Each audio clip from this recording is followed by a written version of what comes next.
너희들이 본 그대로 내가 다시 올 것이다.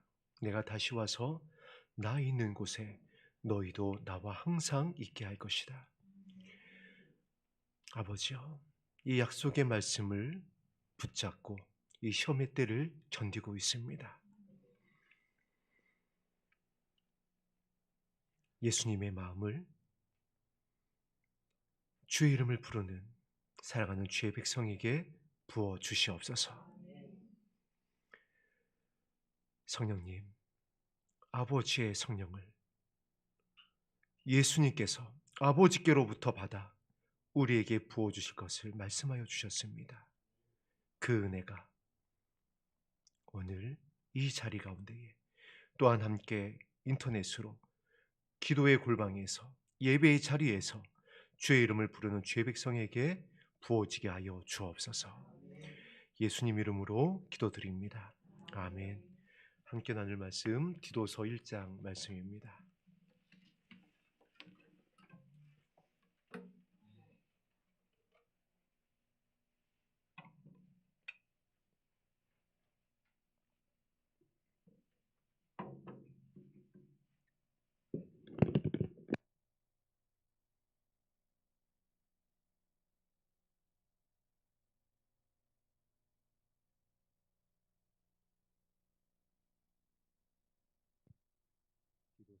디도서 1장 1절에서 9절까지의 말씀 합독하겠습니다. 시작. 하나님의 종이요 예수 그리스도의 사도인 나 바울이 사도된 것은 하나님이 택하신 자들의 믿음과 경건함에 속한 진리의 지식과 영생의 소망을 위함이라. 이 영생은 거짓이 없으신 하나님이 영원 전부터 약속하신 것인데 자기 때에 자기의 말씀을 전도로 나타내셨으니 이 전도는 우리 구주 하나님이 명하신 대로 내게 맡기신 것이라. 같은 믿음을 따라 나의 참 아들 된 디도에게 편지하노니 하나님 아버지와 그리스도 예수 우리 구주로부터 은혜와 평강이 내게 있을지어다. 내가 너를 그레데에 남겨둔 이유는 남은 일을 정리하고 내가 명한 대로 각성의 장로들을 세우게 하려 함이니 책망할 것이 없고 한 아내의 남편이며 방탕하다는 비난을 받거나 불순종하는 일이 없는 믿는 자녀를 둔 자라야 할지라. 감독은 하나님의 청지기로서 책망할 것이 없고 제 고집대로 하지 아니하며 급히 분내지 아니하며 술을 즐기지 아니하며 구타하지 아니하며 더러운 이득을 탐하지 아니하며 오직 나그네를 대접하며 선행을 좋아하며 신중하며 의로우며 거룩하며 절제하며 미쁜 말씀의 가르침을 그대로 지켜야 하리니 이는 능히 바른 교훈으로 권면하고 거슬러 말하는 자들을 책망하게 하려 함이라. 아멘. 그 디도가 바울로부터 이 서신을 받은 다음에 디도는 바울을 그 이후로 이 서신을 받은 이후로 만나지 못했을 가능성이 많습니다. 왜냐하면 이제 디도서를 바울이 기록해서 디도에게 전한 이후 얼마 안 있다가 순교를 하기 때문에 그렇습니다. 그리고 디도도 그레데 섬에서 바울의 부탁대로 사역을 하다가 결국 순교의 잔을 마시게 됩니다.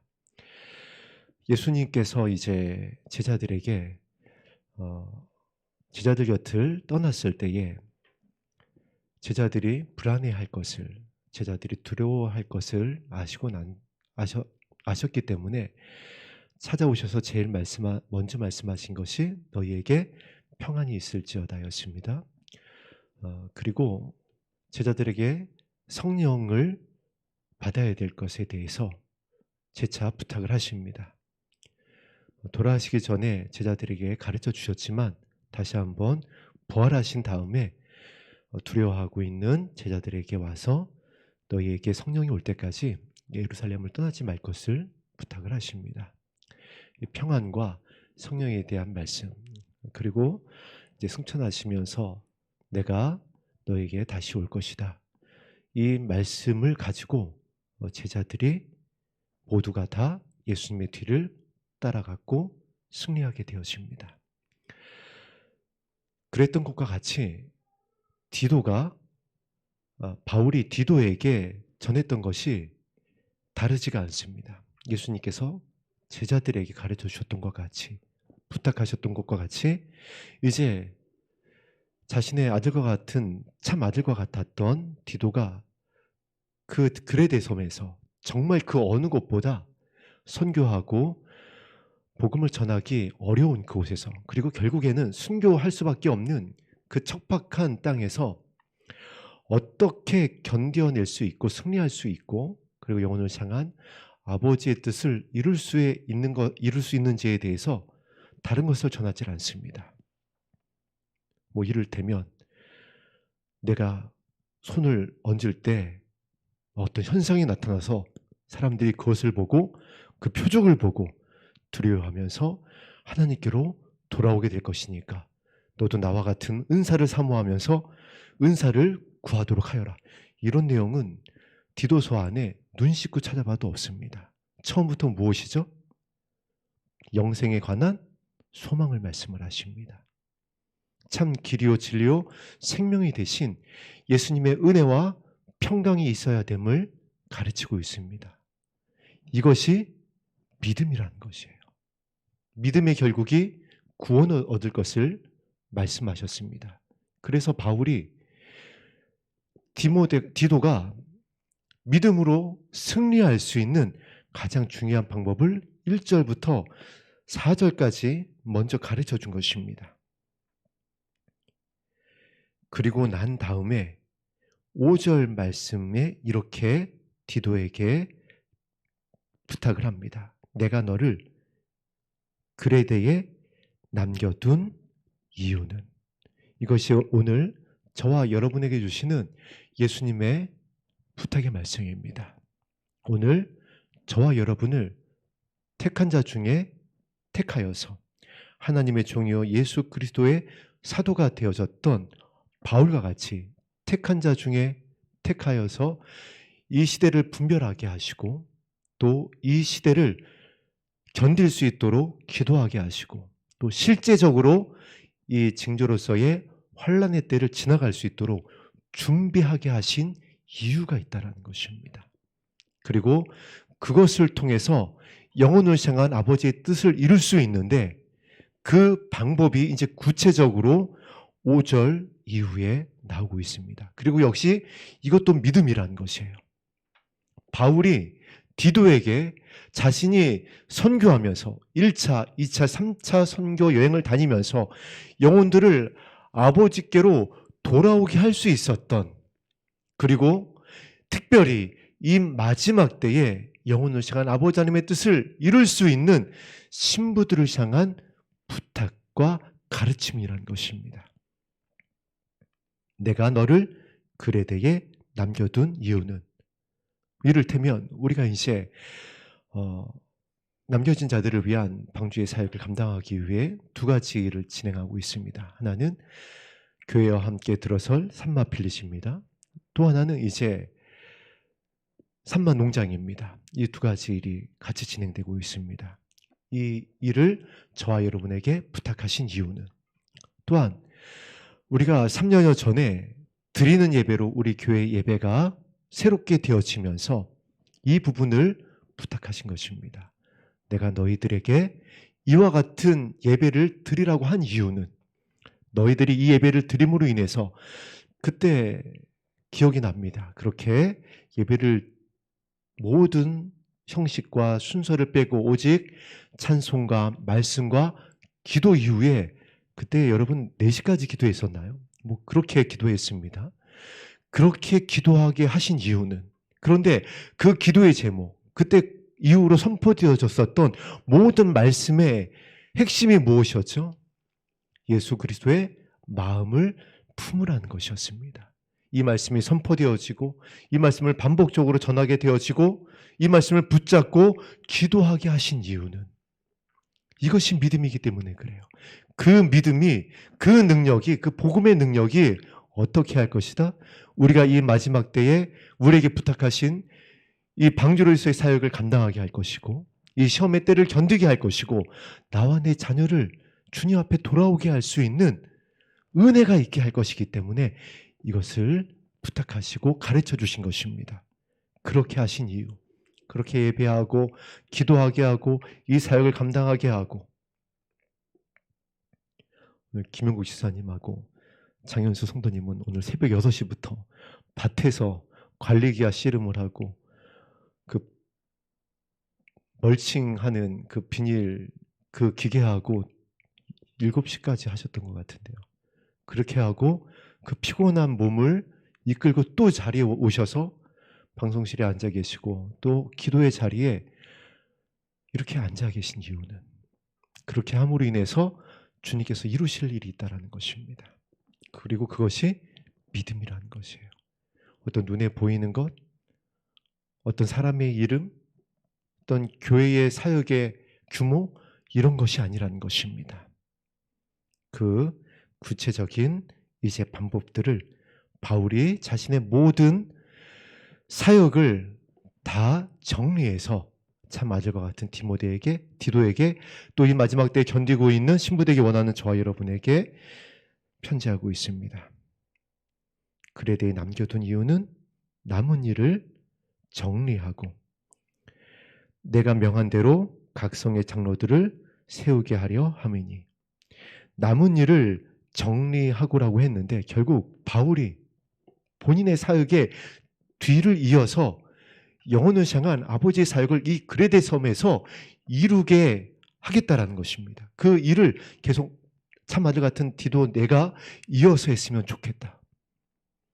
이곳에 바울이 누군가를 세워야 되겠는데 이 사역을 감당하게 해야 되겠고, 이 정말 이 타락한 땅에 거짓이 만연한 이 섬 가운데에 복음의 능력이 선포되어지 되겠는데, 이것을 감당할 수 있는 자신의 뒤를 이은 사역자로 디도를 선택했고, 디도를 불렀고 디도에게 부탁하면서 편지를 하며 이와 같이 기록한 것입니다. 나의 뒤를 이어서 이 섬에 영혼을 향한 아버지의 뜻이 이룰 수 있게 하고, 이 땅에 교회를 세우신 이유는 단 하나입니다. 태초부터 계시록, 창세기부터 계시록까지 기록되어져 있는 이 백성을, 이 사람들을, 이 영혼들을 나의 백성, 나의 자녀 삼고 나는 그들의 하나님이 되게 하려 함이니라. 이것이 아버지의 뜻이에요. 교회를 세우신 아버지 하나님의 뜻입니다. 교회는 이것을 위해 예수님께서 반석 위에 내 집을 세우겠다고 말씀하셨습니다. 그래서 베드로가 그것에 대해서 이와 같이 고백했던 것입니다. 주는 그리스도시요 기름 부음 받은 하나님의 아들이십니다. 치료하고 왕이며 제사장인 하나님의 아들입니다. 교회는 그와 같은 곳이에요. 저와 여러분은 그와 같은 부르신 가운데 오늘 이 자리에 서 있는 것입니다.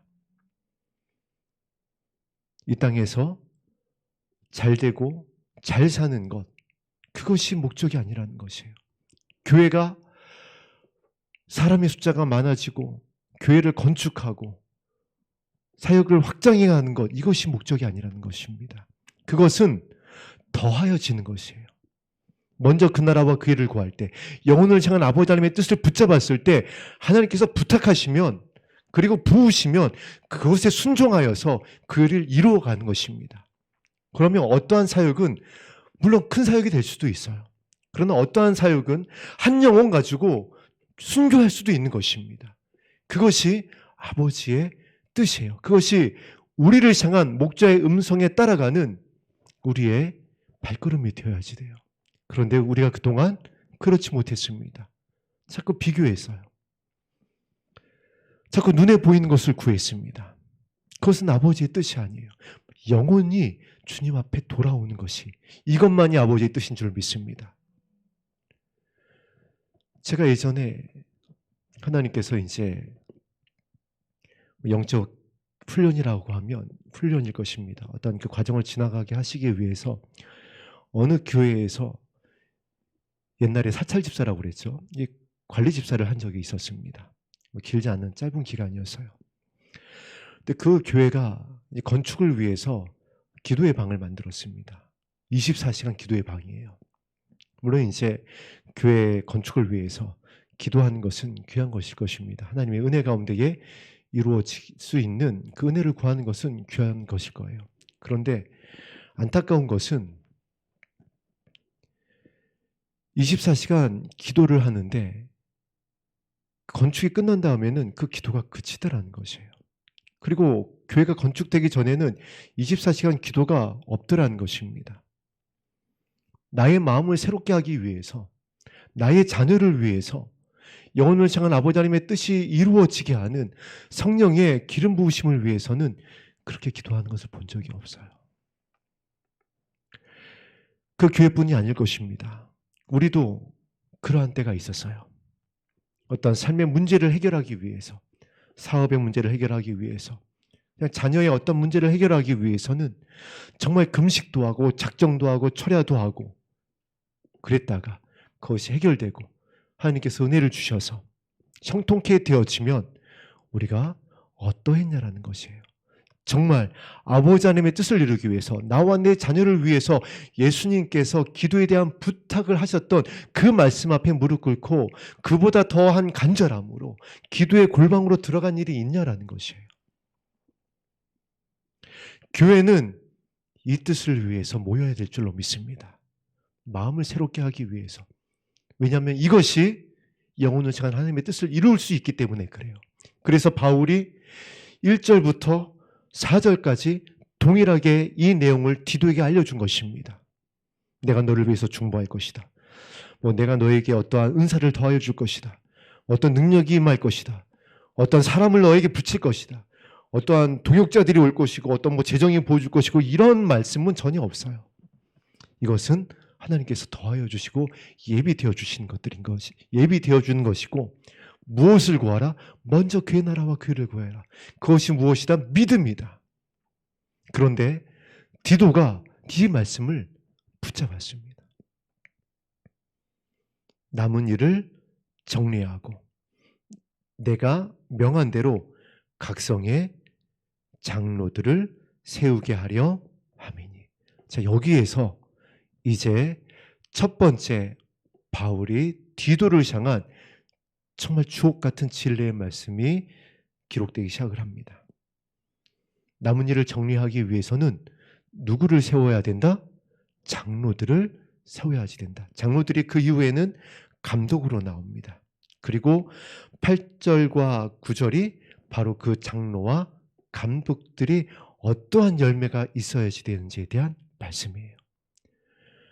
이제 글에 대해서만 남겨둬야 되는 그 사역을 감당해야 되는 자신의 바울의 뒤를 이어서 그 글에 대해서면서 이제 앞으로 순교해야 될 디도에게 정말 어떤 강력한 무기가 주어졌으면 좋겠는데 디도를 안심시킬 수 있는 어떤 바울과 같이 정말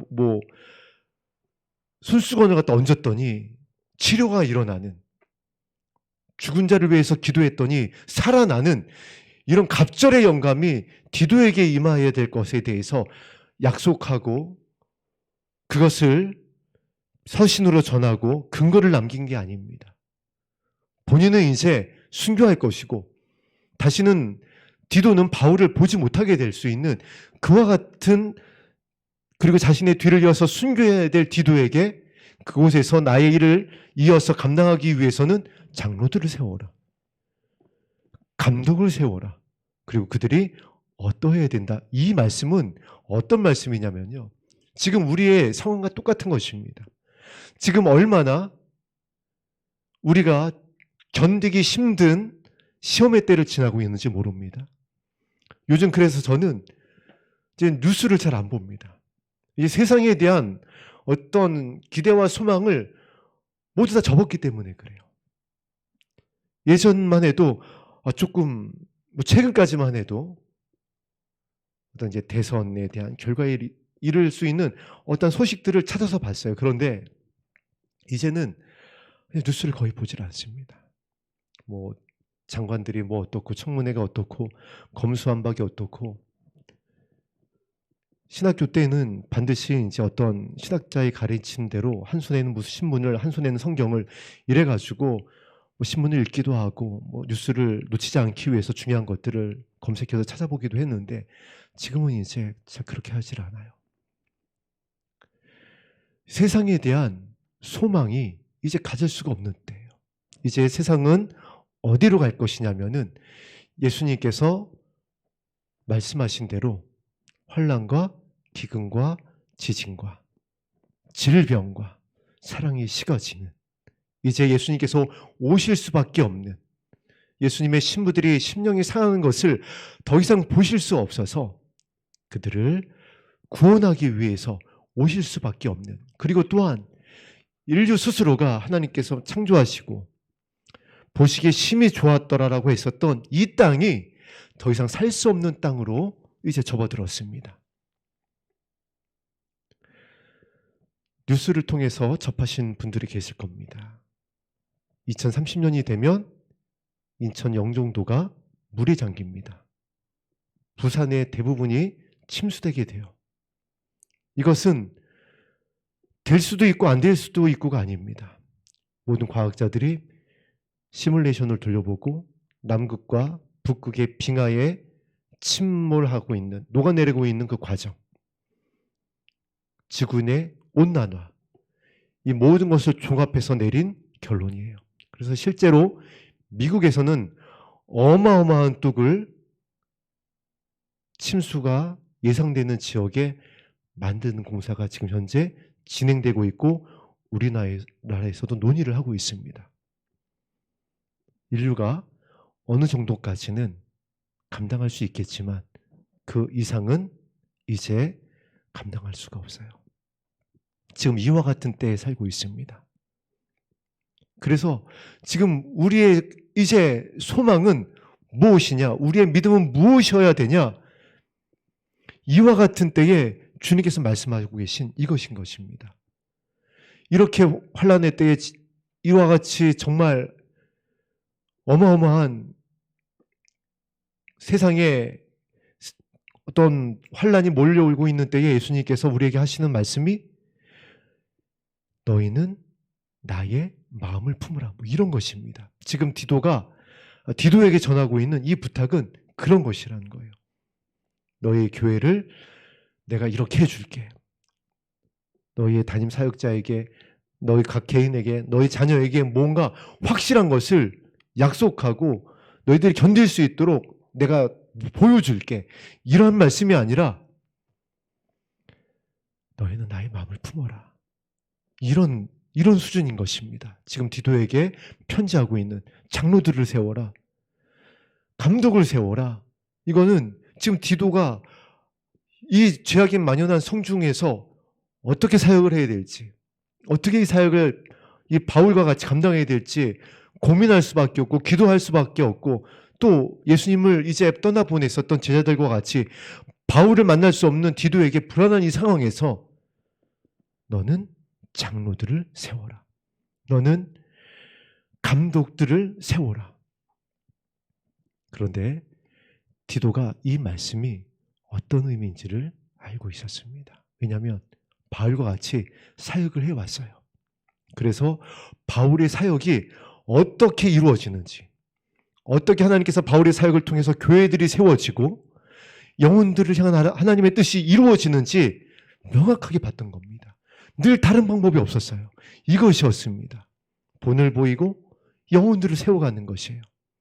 이것을 우리도 경험을 했습니다. 우리의 마음이 새로워지고 우리의 마음이 예수님의 온유와 겸손으로 부드러워졌을 때 내가 주님의 그 기도의 자리로 내려갔을 때에 아버지의 뜻을 구하는, 세상에 봤을 때는 참 미련해 보이는 그 선택을 했을 때에 어떤 변화가 나의 가정 안에서, 나의 마음 안에서, 나의 자녀에게서 일어나는지를 우리가 목격을 했습니다. 저도 제 가정 안에서 제 자녀들에게서 그것을 발견을 했어요. 왜 예수님께서 마음을 새롭게 하라고 그랬는지, 왜 장로들을, 감독들을 세우라고 했는지, 이것은 즉 저와 여러분이 7절, 8절과 9절에 나와 있는 그와 같은 사람이 되어야 된다.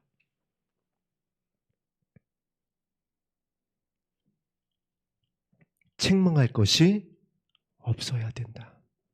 사람이 어떻게 책망할 것이 없을 수 있을까요? 그런데 바울이 장로들을 세우기 위해서는, 저와 여러분들이 예수 그리스도의 신부가 되기 위해서는, 예수 그리스도의 마음을 품은 사람이 되기 위해서는 그 방향을 제시해 주는 것입니다. 어떠한 방향으로 나가야 되는지. 우리 교회가 앞으로 방주로서의 사명을 감당하기 위해서는 이 장로들, 이 감독들이 세워져야지 돼요. 담임 목사님이나 제가 감당할 수가 없습니다. 왜냐하면 영혼들을 하나님께서 보내실 것이기 때문에 그래요. 이번 달에도요. 부산을 가야 되고요. 안양에 가야 되고요. 많은 영혼들을 이제 담임 목사님이 만나야 됩니다. 매주 지금 등록하고 있습니다. 부산에서 등록하고 있고요. 제주도에서 등록하고 있고요. 동역하는 이 장로들과 감독들이 없이는 이 영혼을 향한 아버지의 뜻을 이룰 수가 없다라는 거예요. 그런데 이 감독과 같은, 장로들과 같은 이와 같은 성도님들이 어떠한 마음이어야 되느냐, 어떠한 것을 추구해야 되느냐, 책망할 것이 없어야 된다. 무엇에 대해서 사랑이 식어지지 않는 그와 같은 자들이 된다는 거예요.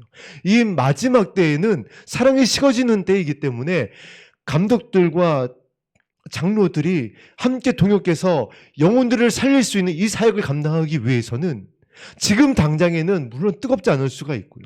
충만하지 않을 수 있어요. 그러나 우리가 이제 방향을 어떻게 해야 된다라고요? 이 방향을 정해야 된다는 거예요. 내가 사랑을 구하겠다. 이것이 책망할 것이 없다는 거예요. 왜냐하면 정확하게 목적과 구하는 것이 예수님과 일치됐다는 것입니다. 한 마음이 됐다는 거예요. 그러면 어떻게 한다고 그랬죠? 예수님께서 어떤 말씀을 주셨죠? 하늘에 계신 하나님께서 그 기도를 듣고 응답하실 것이다. 그런데 지금 많은 교회들이, 직분과 재직자들이 어떠한 마음이냐라는 거예요. 방향을 세웠나요? 바로 사랑이 세상보다 더 차가워지고 더 식어지고 더 날카로워지고 그러고 있잖아요. 성령께서 탄식하신다라는 거예요. 그렇게 되어지면 그레데 섬과 같은 이 지금 난파되어진 거짓이 만연한 사랑이 식어지고 있는 이 시대에 우리가 영혼을 향한 아버지의 뜻을 이룰 수 없다라는 거예요. 방주가 안팎으로 역청으로 칠해져야 되는데 다른 것이 섞여서 완성돼도 침몰할 수밖에 없다라는 거예요. 그래서 책망할 것이 없어야 된다. 저 여러분은 반드시 이 방향, 사랑을 뜨거워지는 것에 나의 방향을, 나의 기도의 제목을, 모든 힘을 쏟아야 되겠다. 이것을 디도에게 다시 한번 강조하고 있는 것입니다. 바울이 왜 1차, 2차, 3차 전도여행을 통해서 이것을 증명해냈다라고 그랬죠? 30년 넘게 이 사역을 감당했었던 바울이 말씀을 드렸죠.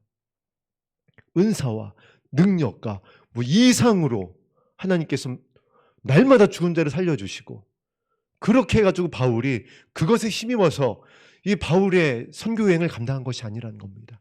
뜨거운 사랑이 영혼을 향한, 내가 너희들을 신랑 되신 예수님께 중매하고자 하는 이 마음으로다가, 이 사랑으로, 이 긍휼로 내가 이 달려갈 길을 달려간 것이다. 그 디도도 너도 이 마음으로 달려갈 수 있는 그와 같은 자들을 세워야 된다. 저와 여러분이 그와 같은 자가 되어야 영혼들 하나님께서 보내시고 그들을 살릴 수가 있다는 것이에요. 그리고 한 아내의 남편이며, 그러면은 미혼이라든가 혼자 사시는 분들, 특히 저는 뭐 이 말씀이 문자적으로 적용되어지면은 마이크 내려놔야 됩니다. 한 아내의 남편이며 어떠한 것을 말하고 있는 것이죠? 바울이 그리스도와 교회의 비밀에 대해서 말한다 할 때 귀히 여길 수 있는 마음이어야 된다라고 그랬어요. 아내를, 영혼을 끼어질 그릇과 같이 귀하게, 정말 귀하게 그렇게 섬길 수 있어야 된다. 그래서 예수님이 사역의 본을 보이신 것입니다. 죽은 자를 살리시고도 소녀를 향해서는 배고프니까 먹을 것을 주어라. 가늠하다 현장에 잡힌 여인을 향해서는 그 수치를 가기 위해서 그들을 다 물리치신 것이에요. 그들을 너무나도 귀하게 보시는 거예요. 필요가 무엇인지, 상처가 무엇인지 다 채워주시고 덮어주시고 감싸주시고 예비하시는 것이에요. 소중하게 생각하니까 가장 필요한 것, 가장 중요한 것, 그것을 전하여 줄 수가 있는 것입니다. 우리가 영혼을 대할 때에, 우리 남편, 아내, 자녀, 이웃을 대할 때에, 이곳에 보내시는 그 영혼들을 맞이할 때에 그렇게 귀하게 끼어질 그릇처럼, 어떤 상처가 있을지 모르잖아요. 어떤 근심이 있는지 모르잖아요. 이 공동체에서마저 또 동일한 상처, 또 아픔을 경험한다면 이제 정말 돌아오지 못할 수도 있어요. 이곳이 마지막이 될 수가 있다는 거예요. 그래서 책망할 것이 없고 그 귀한 아내의 남편이 되어지며 방탕하다는 비난을 받지 말고, 이게 여러 가지로 해석될 수 있는데 특별히 저는 이것을 이렇게 적용하고 싶습니다. 방탕하게 되어지는 여러 가지 원인이 있지만은 특별히 고집입니다. 하나님의 말씀을 취사 선택해요. 나의 유익을 위해서. 이거는 맞는 것 같아. 이것은 아닌 것 같아. 이 자리에서 아무리 여러분이 유튜브 다니시면서 그 정보에 대해서 심취하지 않았으면 좋겠습니다. 선지자들이 여기 있다 저기 있다 예수님이 말씀을 가지고 전해도 자꾸 자극적인 것을 찾아가요. 자꾸 어떤 절개에 끼워 맞추려고 하고요. 어떤 그런 것도 신선하고 각성이 되거든요. 그러지 말라고 아무리 부탁을 드려도 그런 것을 내려놓지 못합니다. 이것이 고집이에요. 그래서 이것이 없어지기 위해서 먼저 책망할 것이 없고 한 아나의 남편이 되어야 된다는 거예요. 사실 이게 되면요, 이 마음 내려놓을 수밖에 없어요. 왜냐하면 이 책망할 것이 없고 한 아내의 남편이 되는 이 과정까지 가면은 이제 정말 성령께서 역사하시기 때문에 그렇습니다. 부어지기 시작해요. 채워지기 시작해요. 그러면 분별이 시작이 되어집니다. 여기까지가 어려운 거예요. 독수리가 막 날갯짓을 하며 어느 정도 고도에 올라가야 그 다음부터 그곳에서 활강을 하면서 그 시야를 가지고 먹이를 갖다 사냥할 수 있듯이, 이 책망할 것이 없고 한 아나의 남편이 되어지는 이 여기까지 가기가 어려워서 여기서 성도님들이 포기를 해요. 뒤로 물러서고. 근데 가만히 보니까 오늘 이 자리에 계신 분들은 이 과정을 감사하게 순종하면서 지나왔어요. 반토막이 될 것이다 했지만 어떤 조직도 없고 교회에서 어떤 혜택도 없고 어떤 나타남, 은사, 치료가 없는데도 그냥 기도의 자리에 머물러 주셨습니다. 마음을 새롭게 하라고, 예수님의 마음을 품으라고. 다른 말씀 아니라 늘 이 말씀만, 십자가의 말씀만, 좁은 길로 가라고, 순종하라고 이 말씀만 전했음에도 불구하고 그 말씀 붙잡고 이 책망할 것이 없는 뜨거운 사랑을 품겠다라고 하는, 귀하게 여기겠다라고 하는 이 국률의 마음을 품겠다라고 하는 이것까지 왔기 때문에 이제 성령께서 어떠한 역사를 우리에게 강력하게 부으시냐면은 이제 고집들, 나의 자존심들, 이것을 내려놓게 됩니다. 그러면 그것 가운데 더해진 은혜가 치유와 회복이 일어납니다. 치유와 회복은요, 사실 내 고집 때문에 일어나지 않는 거예요.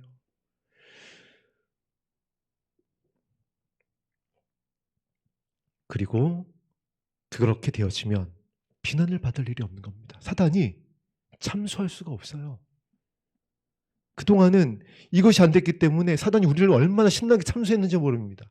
자 봐라고, 보시라고, 하나님 이제가 이런 사랑이고 이렇게 사람들을 갖다 시험에 들게 하고 이렇게 막대하고 이렇게 차가운데 막 이렇게 고집스러운데, 성령께서 근심하고 탄식하고 예수님께서는 중보자가 되어서 다시 그래도 은혜와 긍휼을 달라고. 그런데 이제 여기까지 오게 되었으면 사단이 할 말이 없게 되어져요. 참수할 수가 없게 되어지는 겁니다. 비난을 할 수가 없어요. 계시록에 사단을 마지막에 어떻게 정의하고 있죠? 하나님 앞에서 밤낮 참수하던 자다. 죄의 근거를 가지고 와야 함께 지옥으로 그 영원한 불못으로 들어갈 거 아니에요. 그래서 밤낮 참소하던 자다. 우리가 그 참소거리를 수도 없이 남발을 했다란 말이에요. 이것을 못했기 때문에. 그래서 불순종하는 일이 없는 어떤 자녀라고 나오죠? 믿는 자녀야 할지니. 이것이 믿음이라는 거예요. 이것을 붙잡는 것이 진짜 믿음이라는 거예요.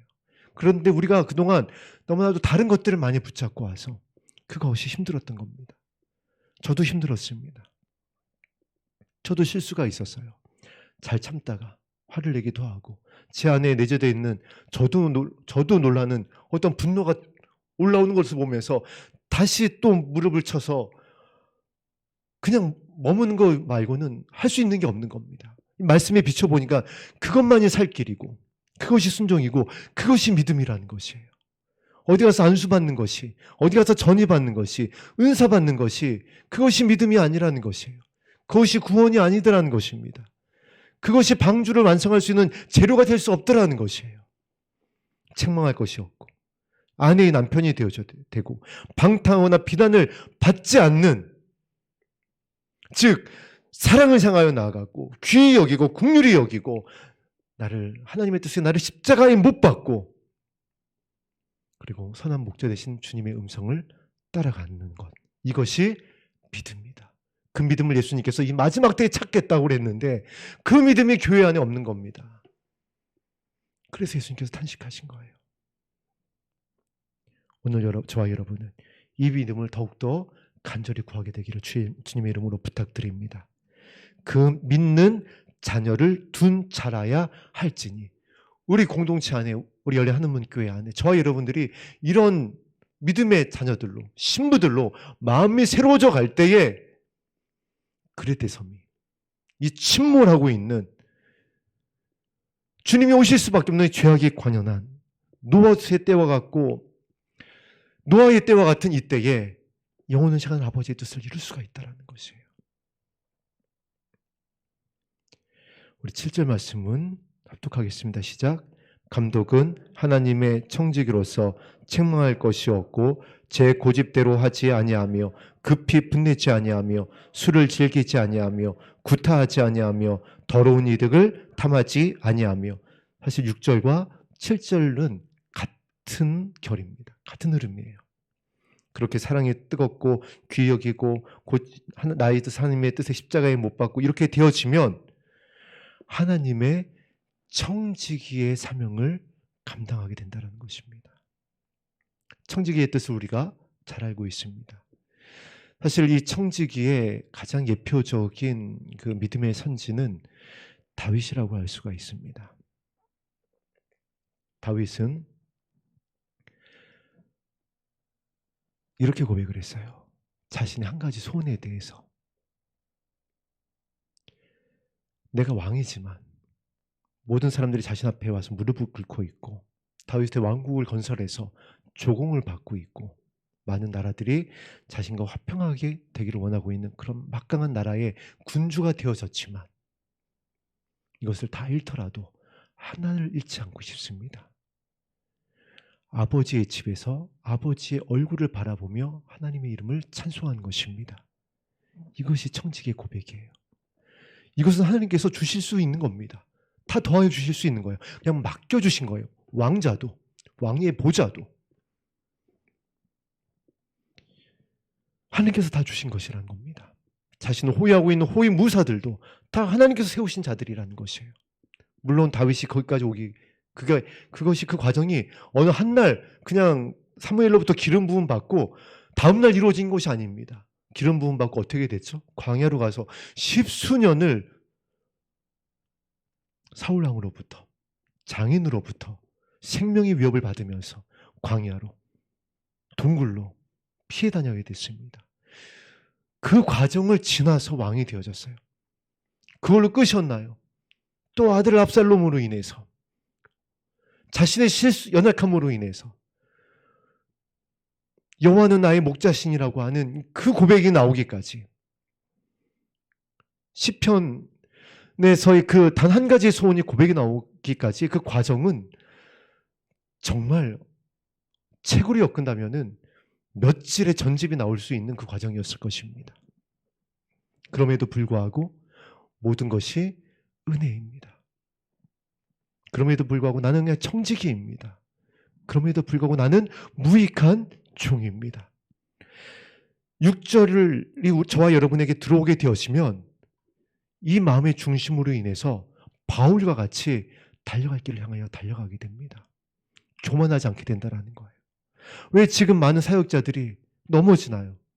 왜 타락하고, 왜 타협하고, 왜 배교하나요? 이것에서 빗나갔기 때문에 그래요. 한 가지 소원이 다윗의 마음이 아니었습니다. 무익한 종이고 맡겨진 것인데, 주신 것인데 자신의 것이에요. 세습하고 어마어마한 비자금들을 조성을 하고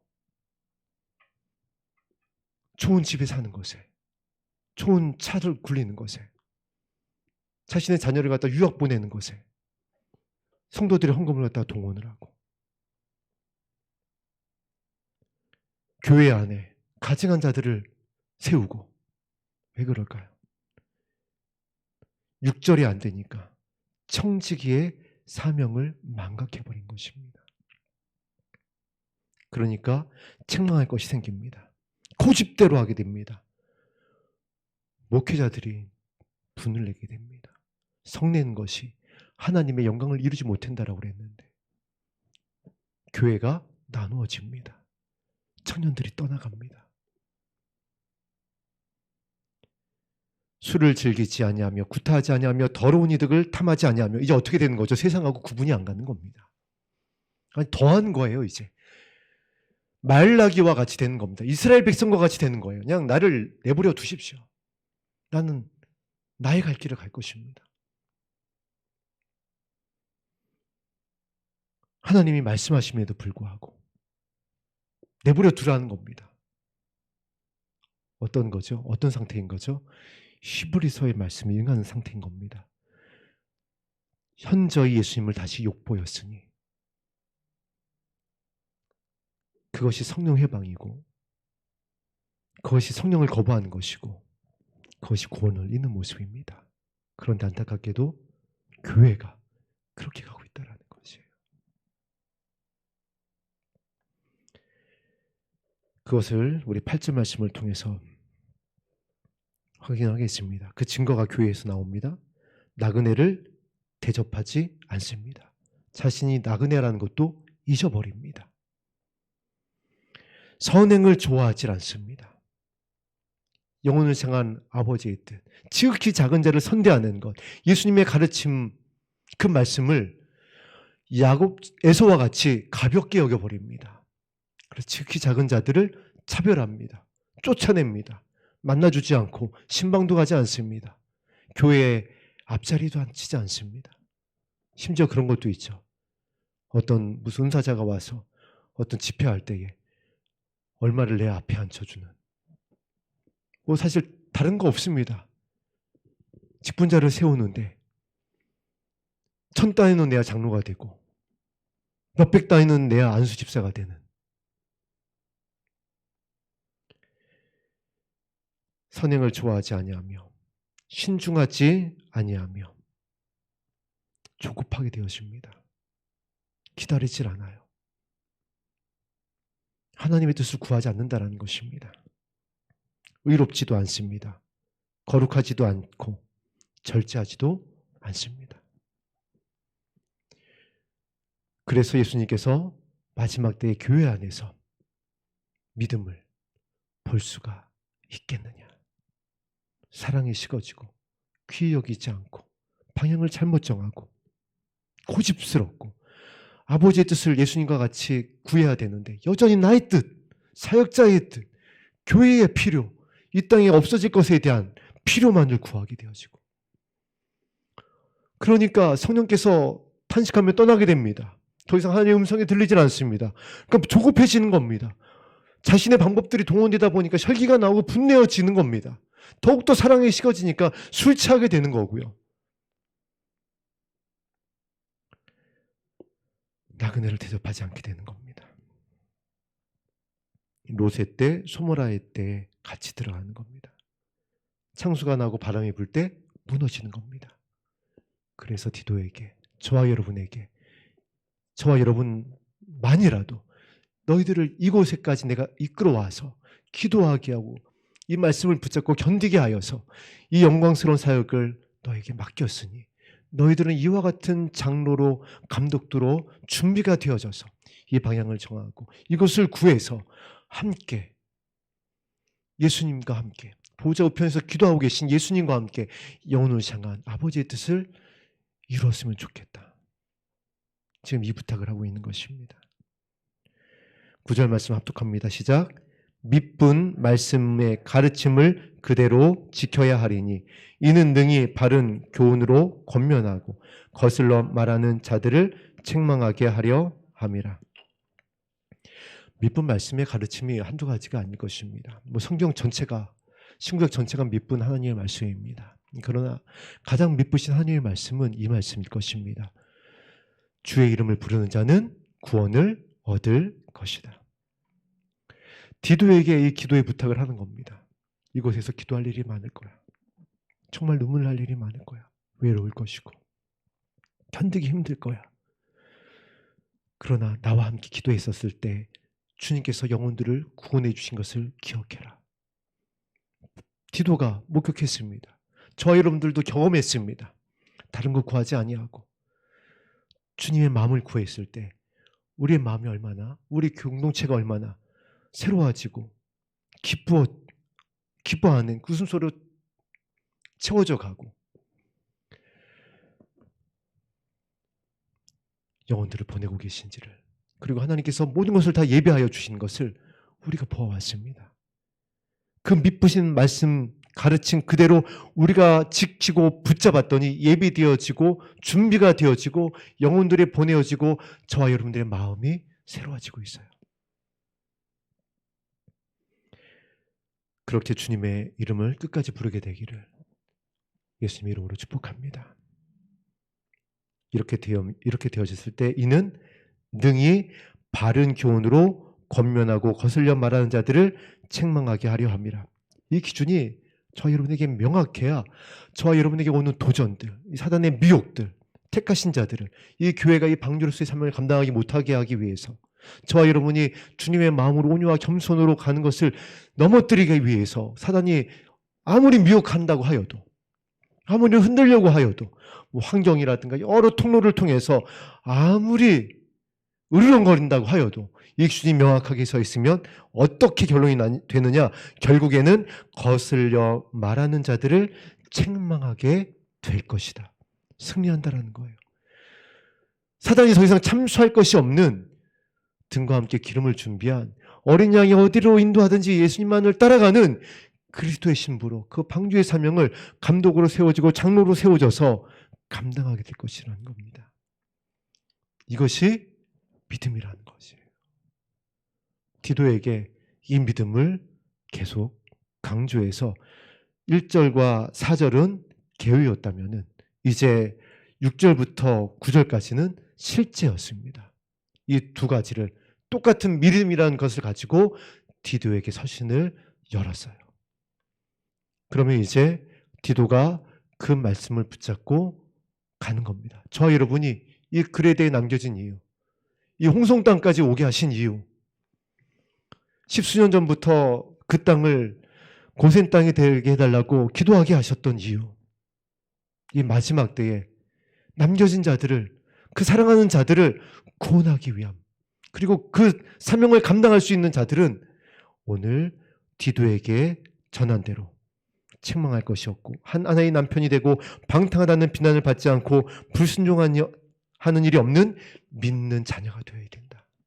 그렇게 되어지면 9절 말씀대로 거슬려 말하는 자들을 책망할 수 있다. 사단아 물러가라. 말씀으로 대적하여 승리하는 겁니다. 이것이 저와 여러분의, 우리 공동체, 우리 교회, 그리고 앞으로 함께 갈 모든 성도님들의 믿음이 되기를 간절히 소망합니다. 그래서 기도밖에 없는 거예요. 그래서 오늘 우리가 기도하기 위해 모인 줄을 믿습니다. 아멘. 오늘 우리 마지막 찬양, 오 놀라운 구세주 예수 내주 함께 찬송한 다음 기도하는 시간 갖겠습니다.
이 며칠 사이에 우리 성도님들의 이사라든가 또 이사 이후에 먼 곳을 이렇게 왕래하면서 이렇게 출퇴근하시는 모습이라든가 또 그 산마 농장에서 이제 농장을 관리하시는 거라든가 또 오늘과 같이 또 내일의 그 작업을 위해서 또 준비하시는 모습을 봤을 때에 어느 때보다도 정말 주님의 위로가 부어졌습니다. 항상 성도님들이 감사하고 귀하고